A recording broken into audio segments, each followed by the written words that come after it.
Welcome to the Love on the Go podcast, brought to you by Carolina's Matchmaker. I'm Laurie Burzak, and for over 17 years, I've been helping singles find the relationship of their dreams all over the Carolinas. Along the journey, I've met so many amazing professionals and experts from various fields, and I'm excited to introduce them to you. What's my goal? I want to help you look at love and relationships in a new way and to grow in your understanding of how love works. Let's learn together how people have overcome personal obstacles and have found love, first and foremost with themselves.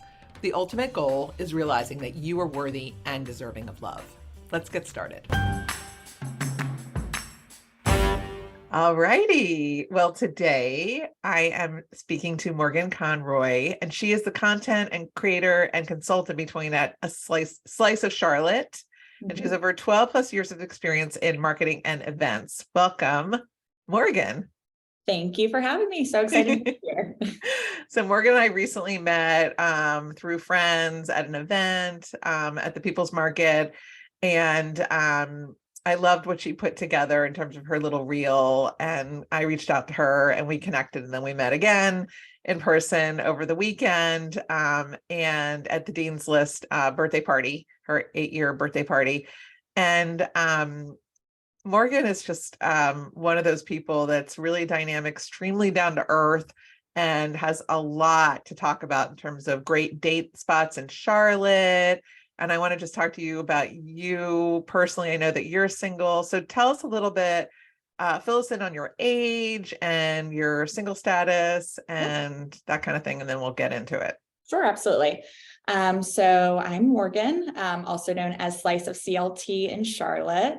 And I am 31 years old. I am currently single, actively dating, and I put together a list of fun spots for all of you listening out there of different places that I'd like to go to, whether it's on dates or just with friends or birthday celebrations. And I kind of categorized it by, the type of person you might be or might be dating.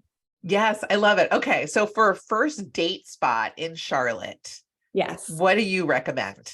So first date spots, I always like to have some type of activation. Doesn't necessarily need to be surrounded around like drinking necessarily, but some fun spots I love to go to is Pins Mechanical because they have arcade games, as well as Super Abari is another great arcade spot. Queen Park Social is a fun spot. They just added a ton of games too.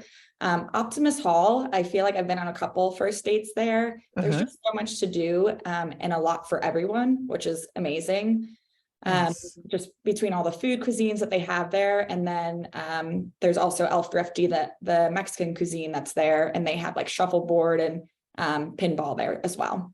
Yeah. So for people that have not been to Optimist Hall, that's such a neat spot. It has all these little like stations and stalls basically. And you stand in line and get your food. You can go to a myriad of foods and then find a place to sit. There's indoor seating and outdoor seating. Yes. And it's just like this giant warehouse space that used to be a mill, or it kind of looks like an old mill to me. Yeah, it was an old right. mill. Yeah. Okay.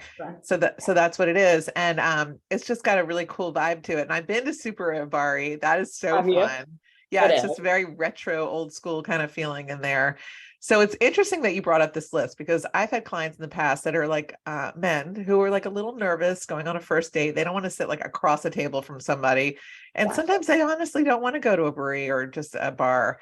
So I have sent my clients to some of these places and it calms down the nervous system, right? It kind of lowers the social anxiety because you've got other things to do. I've also sent people to mini golf before. Yeah, it's just another fun, great one. right? Yeah, it's just a good time. Have you found that the dates that you go on where you've got the activation, like you said, just kind of takes the pressure off?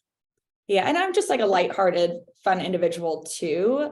So you just want to make sure that they have fun with it as well, but you're absolutely correct as it just lightens up the mood. There's less stress and like those jitters kind of go away when you can focus on other things as well. Okay, good. Let's get into For the Adventurous list that you created. Yes, For the Adventurous, Inner Peaks. So this is rock climbing. And it's kind of fun and you kind of find out what your fears are if you're afraid of heights or not. And then Whitewater Center, there's a little bit for everyone. Even if you don't want to do the whitewater rafting, you can go on a walk on the trails. They do concert series. I think it's called River Jam. That's actually a favorite pastime. And I've actually met some really great people out there just from sitting on the lawn and connecting with other people. I've actually been on a few dates just from cool out there. Yeah, I actually had some meetups there back in the day before the lockdown, before it all. And we would just meet at a certain spot on the lawn and people just grouped together, listened to music and hung out. Yes. So fun. I love it. And with Inner Peaks, are you like counting on your date to like hold the ropes while you climb the wall? Yeah, I mean, you definitely take turns, Right. I wouldn't say That's teamwork. First date, that Right. would probably be like a date 3 maybe. Yeah. But it's a ton of fun and you're exhausted afterwards. So it's just like a good excuse to watch other talented individuals climbing ability. But it makes for a fun time for sure.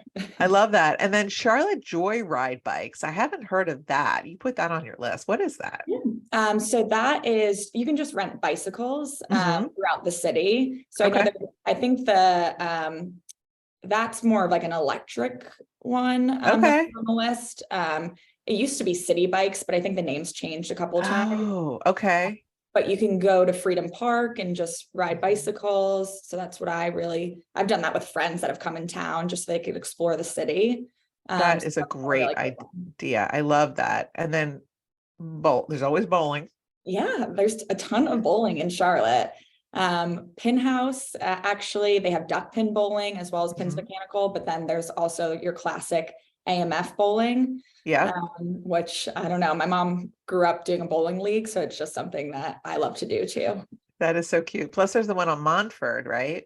Correct. Yes. 10 Park Lanes as well. Okay. And then you wrote TopGolf and Frankie's Fun Park, where I've taken my kids. Yes. I've actually done a birthday party at Frankie's Fun Place for one of my friends. It's a ton of fun. They do like bumper cars, laser tag, bowling, arcade games. They even have like a racetrack, which that is so fun. It's not bumper, right? It's not bumper cars. It really is like a racetrack. They don't want you bumping cars with people there. No, exactly. Yes, it's faster than that. I love it. And TopGolf, I've definitely had dates go to TopGolf. Yeah, I think a lot of people go there business wise too. And for some reason, when I have friends that come in town as well, that's like a hot commodity for TopGolf too. Yeah. And by the way, people that are listening to this that don't live in Charlotte, every city has things along these lines. Yeah. So, just insert the idea and you'll figure it out. So these are really phenomenal ideas. And also, if you go on a first date that's kind of more casual, you can plan a second date because you don't want to go on a second date that's exactly like the first. So you want to really change it up. And I always recommend that to my clients. Okay. Then we have for the romantic. Yes. I love the romantic dates. Dilworth Tasting Room, both in Dilworth, and then they have a newer location in South Park. The cocktails they put together are exquisite. The Dilworth location, I will say, is a little bit more of a romantic setting. But both, I think, really create that ambiance. La Belle Helene, I would definitely recommend this for date nights or anniversaries. They really make you feel special there. So I really applaud their restaurant group and what they do in order to celebrate you there. A little bit newer of a venue is Yunta, which is Peruvian food and sushi. Yes, I have reservations for there in a couple of weeks. Okay, and you have to make those a couple months in advance. It is hard to get in there. Right. And they do allow you to sit at the bar, but yes, it is very hard to get in there. You could walk in and wait at the bar, but that place is really good. It gets loud in there. So I feel like that's a really fun date night out, but you're gonna have to sit next to the person and shout in their ear at times. Am I wrong? Correct. Yeah. They do have a DJ sometimes a little bit later in the evening. So definitely something to keep in mind planning your dates. But the food is phenomenal. And obviously I'm going back, so like don't hold it against me for saying that. Okay, Stagioni. I actually haven't been there myself, so that's on my list to go there. But I've heard wonderful things, and they have what feels like you're in an alleyway of Italy almost. And then Andalo is probably one of my top restaurants right now in Noda. It's Italian cuisine. I don't know why, I think Italian and romantic setting, but they do a wonderful job there as well. I have not been there. I'm going to check that one out. Okay. Yeah. All right. And then for the movie fanatic, this is fun. I'm such a movie goer. Yeah. I've stumbled upon Camp North End. They're doing a 90s movie series. They did this over the holidays too with Christmas movies. And I just think it's an inexpensive date night out. They have a beautiful projector screen for you to come. And there's, I think, little picnic tables that you can sit at, or you can bring your own chairs. Okay, so this is outdoors. It's an indoor-outdoor feel, if I'm correct. Okay. So if it's raining or cold, you can bundle up. Correct. Yeah. So it's actually an enclosed area. I think when we originally started, it might have been outdoors. It might shift over the summer, but it is enclosed. So they had heaters in the wintertime when I went to the Christmas market.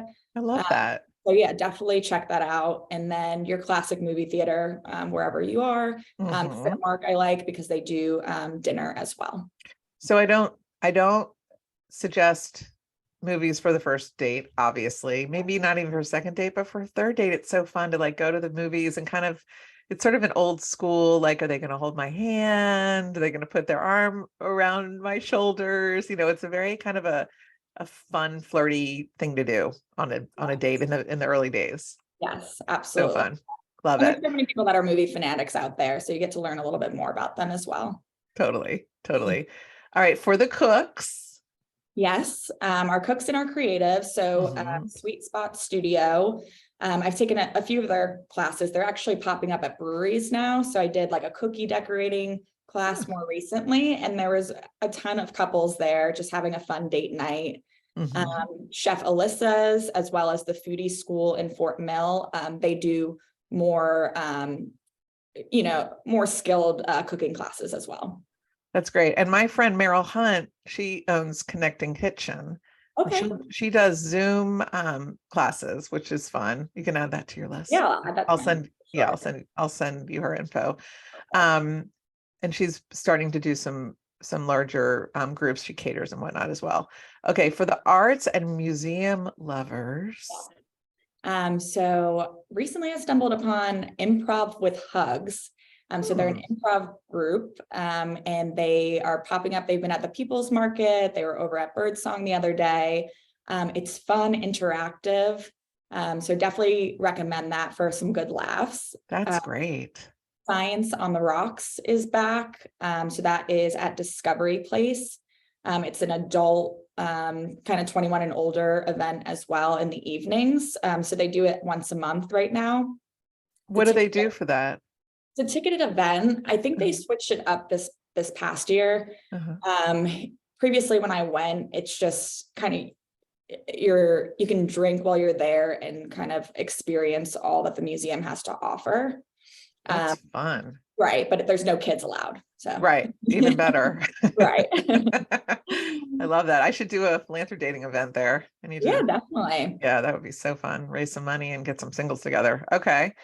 DIY classes. Yep. So there's a few of these. I've seen like wood shop classes. I would say Sweet Spot Studio does a handful of these as well. But really any DIY classes. I think that the other day I saw Wooden Robot did like a paint and wine class as well. So those are just something different. Yeah, something different, something to do, an activity where you can laugh and just have fun and focus on an activity. Love it. Okay. And then, Museum of Illusions. Have you hit that up yet? I haven't. I would love to go there. Yeah, I had a first date that was planning to go there and then something happened and they didn't end up going. But I think that sounds like so much fun. Brand new. I had a handful of friends go and they loved it. Okay. Got the cutest pictures together. Nice. But on my list to check out. And then Comedy Zone, there are a ton of comedians that come through the city, as well as at Spectrum and Ovens Auditorium as well. So should just check online to see what upcoming dates are happening. But love the Comedy Zone as well. Well, it's interesting because something that I always notice about my husband and I is we laugh at the same things. It is so funny. Even we were watching Last Plate. We've been just obsessed with this cooking show, this elimination cooking show.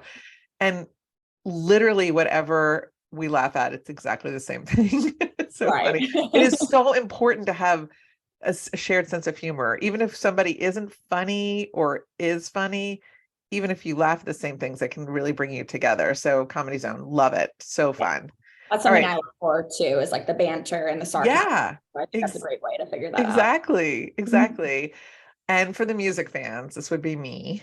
Yeah, so neighborhood theater, Mhm. evening Muse, and the Visulite are some of the concert venues that I go to. Mhm. A lot of breweries have live music throughout the week or weekends. There's a few festivals that come through town. I know Moo and Brew is coming up in, I believe, April, and then Breakaway is more of EDM music coming up. So there's a little bit of something for everyone. I know there's a ton more venues as well. These are three of my favorites. I don't know if there's any that you frequent as well in Charlotte. Well, I went to Amos's recently, Yeah. Amos's South End, and I saw Yeah. Matt Nathanson. He performed on Valentine's evening. So that was just a really fun thing to do. I went with my husband Kevin, and it was just nice to do something different. Yeah. And I've been to the Evening Muse a bunch in the past. Anything to do with music. I'm obsessed. So that we could add so much to this list. Anyone listening that has suggestions on great places to go for music, please let us know. Right. Yeah, we'll be right there. Yeah, exactly. We will definitely be right there. Well, this is so cool. So when did you start getting into like content creation and like this whole idea of marketing, what's going on in Charlotte? So I actually have a hospitality marketing background. Mhm. So previously I worked for Health Moon and Bottle Cap Group. And I did their marketing and events. So with Mhm. Bottle Cap Group, I was overseeing social media for about 20 restaurants throughout the Carolinas. Okay. So from there, I made relationships with the media and the influencers that were getting invited to our restaurants. And I was Ah. like, this is a cool concept. I wish I could be on Mhm. the other side of it. And traveling by myself, it was a fun thing for me to do while I was sitting at the bars by myself. And it just kind of took off in Charlotte. And Mhm. especially, I think, through COVID and quarantine, and giving local businesses the platform that they needed to share, what they were doing, like with to-go services, or if they were closed. Mhm. I think I just dove deeper and had a greater appreciation for what they do on a day-to-day basis. And it's just kind of evolved from there. That's brilliant. That's the whole thing with social media. Something I'm learning is you need to give something to your audience, something that's helpful and useful. And obviously, like what you were doing for those businesses during COVID was so important and continuing to be on an incredible platform where, that's free, that people plug into in order to get content like what you're doing. So you're out and about and you're doing all these things, you're meeting all these people and you're highlighting local businesses and community events and nonprofits. And you're originally from New Jersey. Okay. Mhm. And you went to school in Roanoke. Correct. Yeah. And you live in, a cool area of town. So with all this exposure that you're getting, I don't know if you're online dating. Are you online dating right now? So I do have two apps downloaded now, Okay. and talk to people here and there, but I would Okay. say more actively dating from meeting people in person versus Yes. online. Okay. So let's talk. That's interesting because you're getting a lot more of that exposure than most people that I talk to. So what is the difference between the people that you're meeting organically in person? And does it go any further along than the people that you're meeting online? Yes, and I think with the online dating, it's pretty easy to, like I don't have my notifications on the app. So that just means I'm not as active right now, so someone might be messaging me and I don't get back to them within 24 hours, they might think I'm ignoring their message. It kind of goes stale. Someone Okay. might do on the other end. Whereas Mhm. when I'm meeting someone in person organically, I feel that, instant attraction or that chemistry. There's that little bit of like oomph and excitement um, Right. that you need that you don't necessarily have on the app necessarily, because you can't really pick up on that body language and that day-to-day conversation that you might have via text message. Yeah. So that's been easier for me to navigate. I feel like I get excited about the dating apps and I'm like, I'm going to run with this. And then I just kind of get defeated and I'm like, you know what? Let's just like stick to being out and about and doing what I do best. And that's like networking with people and meeting people and trying to, nurture those relationships. Yeah, that makes perfect sense. And it's and you're such an easy person to talk to. Do you feel like you're flooded with messages when you're online dating? Because you're a really attractive woman. And this is what happens is the really attractive women that I speak to they get so bombarded that they kind of shut down, like emotionally. It's like almost too much to handle. I wish that was the issue. I honestly don't feel as though that's the issue Okay. on the app. Are you on Bumble? Is that what So you're I on? actually have Raya, which is a little bit more complex, I feel like, because that's an international app. Oh yeah. Okay. And it's kind of like you see this shiny little thing and these beautiful people all over the world. Right. And the Right. reality of you actually going on a date with them is slim to none. Yeah, they're not Charlotte based for the most part. Okay. Previously, I was on Hinge. Okay. I don't have that downloaded currently. But that one was probably my favorite out of all of them, just because you can kind of dive deeper into their profile.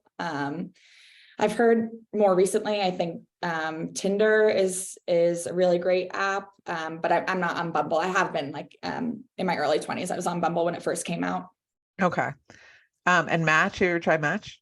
I have not. No. Okay. That's a good one. I work with my clients with Match. I think it has the most amount of filters. Got it. And you can get really deep into exactly what you're looking for. So that's what I love about Match. And there's people tons of people in their 30s and 40s that are on there. And it's a little bit more of a financial investment, 30 something a month. So I feel like people are a little more serious. Well, let me ask you, let me ask this. You've got this big presence on social media. Do you normally give out your phone number, or do you say, why don't you follow me on Slice of CLT? That is a good. So I personally am not the type to be like, hey, follow me on social media. Right. Where I do know actually when I'm like out and about, there's some guys that are like, hey, what's your Instagram? Right. And they prefer to get your handle, kind of do their due diligence, and then maybe they'll ask for your number through there. Okay. If someone asks for my number, no one has asked for my number on Slice of CLT, so that's been a blessing. I get a few DMs here and there, but previously I never really shared my face. It was always about the food. More recently, I'm making it more personable and showing who I am and what I do, but that wasn't always the case. So I think that's a little bit different for me. Okay. That makes sense. And the likelihood, I know people don't call anymore. They just text each other. And I'm a huge advocate for calling. Right? It's so much better to call someone, but I think people are like nervous about it. They're like, oh, I don't know. She might be busy right now. I don't want to intrude. That's what it seems almost presumptuous to call somebody is what I've heard from people in their 20s. Do you feel that way? I don't, but I think maybe being a millennial, that was something I grew up with, was picking up the phone and calling people. Yeah. But it does take a certain individual, I think, to have that confidence and pick up the phone. It's been really great with FaceTime as well, where I think that helps your connection as well, of physically being able to see someone. Maybe you first met someone, been on 2 dates, they're traveling. It's a great way to just kind of connect with them and check in and see how their week was. Yeah. So I definitely love that. Here's a really good question. Thank you for saying that. I've had situations where I've made a match and, everyone's so busy traveling all the time that sometimes they can't even get a date together for 2 or 3 weeks. It's like, it's so difficult and challenging. And, but that's, a lot of successful people travel. So what do you, so if this was in your scenario, you go on a date with someone and you like each other, he goes away or you go away for a week, how closely do you keep in touch with each other? How much is too much? When would you insert a FaceTime? What would you recommend? What do you like? That's a good question, because I do travel often as well. Like I just started talking to someone maybe like 2 weeks ago. We've been on 2 dates. And then I know the month of April, I am constantly on the go. So I have like 2 big trips where I'm gone weeks at a time. So what I would do, I think, while I'm gone is definitely like text them, share what I'm doing. But in doses, you still want to enjoy your vacation. You're going to have a good time. Right. And maybe it's, right when you're about to travel back, you check in with a FaceTime. I'm just more playful with it, that I might have had a drink or two, and Right. my friends are there and I was like, oh, I want you to meet so-and-so. So That's fun. yeah, just something different. Okay, I love that. And do you have like a couple of funny date stories to share? Yeah, I mean, plenty of stories to share, but Any standouts? I think what I've learned over time with dating, I can share an online dating story of like being catfished and what I did to figure out it was a catfish. Yeah. So when I was on Hinge, I was talking to someone for a week. Conversation was going great. We made plans to hang out on Thursday. There was a few things that didn't add up. So at first, like in the beginning of the week, he had said his parents lived in Lake Norman. Then it changed to his parents lived in Lake Wiley, and those are on opposite sides. So I was like, all right, maybe this person isn't very familiar with the area. Long story short, he canceled plans Thursday. He rescheduled for Friday. Friday rolls around, deletes the app, and just kind of ghosts completely. I still had the picture of him, and I Google searched the photo because I was like, something just doesn't feel right. Yeah. It ended up, it was a famous baseball player, a Braves player, and they were just using his photo. I'm not an expert when it comes to baseball players. That's okay. I know like my Derek Jeter and a few others, but no wonder you were into him. Oh yeah, I know. And then like you go down the rabbit hole, and I was like, okay, he just had a baby a week ago. He's happily married. That's not him. So it just kind of makes sense. But there's no way you could have known, except you got that little bit of a red flag, but you sort of overlooked it, but but it was in the back of your mind. Okay. Yeah. Huge advocate of just going with your gut, and especially online dating. And then I had a similar story in-person dating where I had met a gentleman. This probably like ages me a little, but I met him out at Bubble in the Epicenter. Okay. Changed numbers, didn't really go anywhere. I wasn't really ready at the time. Flash forward like a year later, we ran into each other outside of a restaurant. He was like, I would really love to take you on a date, go on a date. By the third date, things just weren't adding up. And I didn't know much about his background. I didn't have his last name. I just had his number. So I just had to do my due diligence. By the third date, I was like, okay, let's go with our gut. I Googled his phone number, found out that he was either married or had been married, had 2 kids, lied about his age. And it was just kind of a lot of things unfolded. So it's just like, I always like to put myself out there in the dating world, but you still have to be careful. And with technology nowadays, there's really great outlets and things in order to make sure that you're safe while you are dating. Agree. Why, just out of curiosity, why would you suggest to people to do that search a little bit sooner than after the third date? Yes. Okay. Yeah. I mean, and what's really great is utilizing your friend circle as well. Yes. So more recently with the first date I was going on, I asked a coworker, she had a best friend that was connected with them, and rave reviews. She was like, definitely go on a second date with him. He's the sweetest boy, blah, blah, blah. So, that was like very reassuring and comforting, not knowing him or his background or having any mutual friends. So it is great to leverage the people that are around you as well.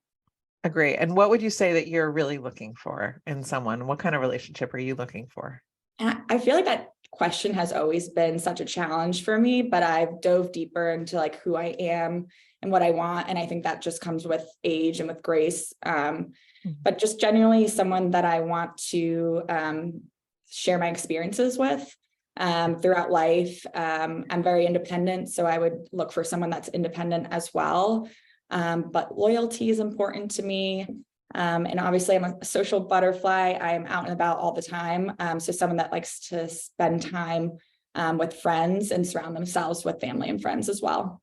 I love that. And what about religion? Is that a big component of your life? No, so I would say I'm more spiritual. I grew up Catholic, but not actively going to church right now. So appreciation for religion, but doesn't necessarily like deter me or define who I want to be with for the rest of my life. Okay. And then what about age range? And would you date somebody who has kids already? Yep. So age range, I would probably say like 28 to 38. I've always dated probably a little bit older than myself. Just been a little bit more mature for my age.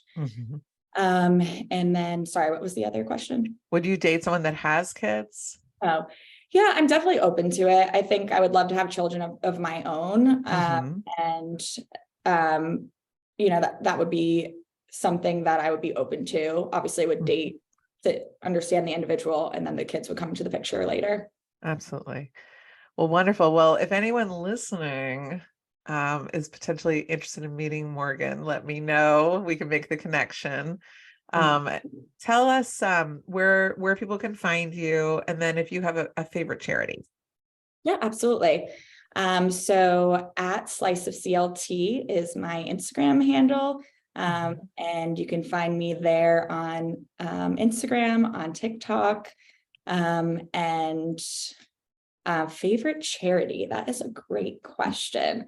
I've actually, last year I did a lot of fundraising for Neighborhood Hope. Okay. So definitely a wonderful organization that gives back to children right here in Charlotte. So highly recommend that nonprofit if you're looking to donate or volunteering your time as well. Wonderful. It has really been a pleasure getting to know you, Morgan. Absolutely. I wish you all the best. I'm going to keep following you, and we will be in touch, and have a wonderful day. You too. Thank you so much. This was great. Thanks for listening to Love on the Go. I hope you join us on our next episode. You can make sure to know when it is by following us wherever you listen to podcasts. Also, if you enjoyed it, it'd be great if you left us a review. I'd appreciate it. In the meantime, to learn more about me and how my team can help you, visit carolinasmatchmaker.com. Until next time.